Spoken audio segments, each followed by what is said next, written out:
গো মামনি, happy লাগছে। লাগবে না সেটা, উইকেন্ড হলে মামনি ছেলে ধরতে চলে আসে ক্যাফেতে। আরে আমাদেরকে একটু পাত্তা দাও, আমরা কি দোষ করলাম? ডার্লিং, এরকম ঘটনা আমরা প্রায়শই দেখি, তাই না? কখনো আমাদের নিজেদের সঙ্গে ঘটে, কিংবা কখনো অন্যদের সঙ্গে। হ্যালো, কোথায় আছো? I am already here. Okay, তাড়াতাড়ি এসো।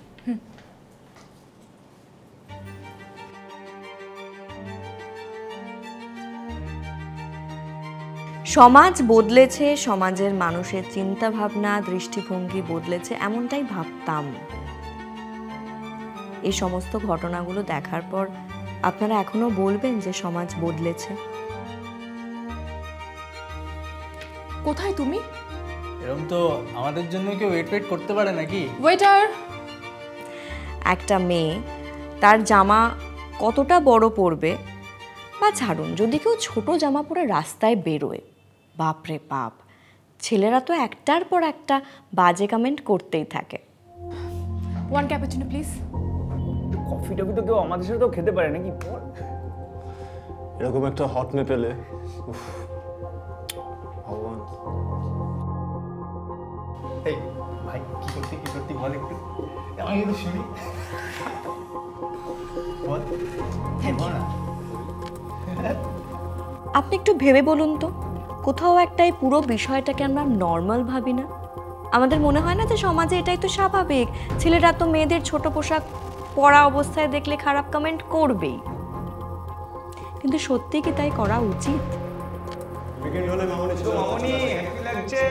এরকম একটা হট মে পেলে, তো আমাদের সাথে তো খেতে পারে নাকি? এরকম তো আমাদের জন্য কেউ ওয়েট করতে পারে নাকি? হ্যাপি লাগছে।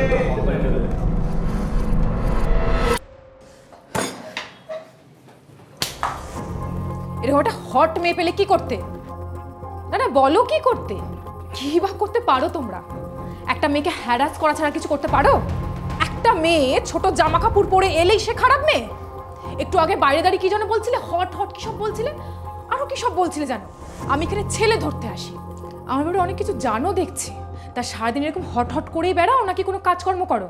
হ্যাঁ, আচ্ছা, আমরা মেয়েরা রিভিলিং ড্রেস পরবো কি পরবো না, কতটা লেন্থে ড্রেস পরবো, ঘোমটা দেবো কি দেবো না, সেটা কি তোমরা ঠিক করবে? হ্যাঁ, কে তোমরা? Who the hell are you? Next day যদি কোনো বাজে কমেন্ট পাস দেখি না। একজন মেয়ে বাড়ি থেকে কখন বেরোবে, কখন ফিরবে, কার সঙ্গে ঘুরবে, কোথায় যাবে, এই সমস্ত কিছু নিয়ে যারা চর্চা করে তারা ক্লান্ত হয়ে যায় না? আমার না সত্যি তাদেরকে প্রত্যেককে গিয়ে প্রশ্ন করতে ইচ্ছে করে যে আপনাদেরকে জীবনে আর সত্যি কোনো কাজ নেই? এগুলো নিয়েই চর্চা করা আপনাদের কাজ? সব দোষ তো মেয়েদের, সমাজ বদলাবে না। তবে সময় এসে গেছে, জানেন তো, এই সব কিছু বিরুদ্ধে প্রতিবাদ করার সময় এসছে। মানুষের নিম্ন মানসিকতা, নিচু দৃষ্টিভঙ্গি, এই সব কিছু নিয়ে সত্যি আমাদের প্রতিবাদ করতে হবে। ভয় পাবেন না, রুখে দাঁড়ান।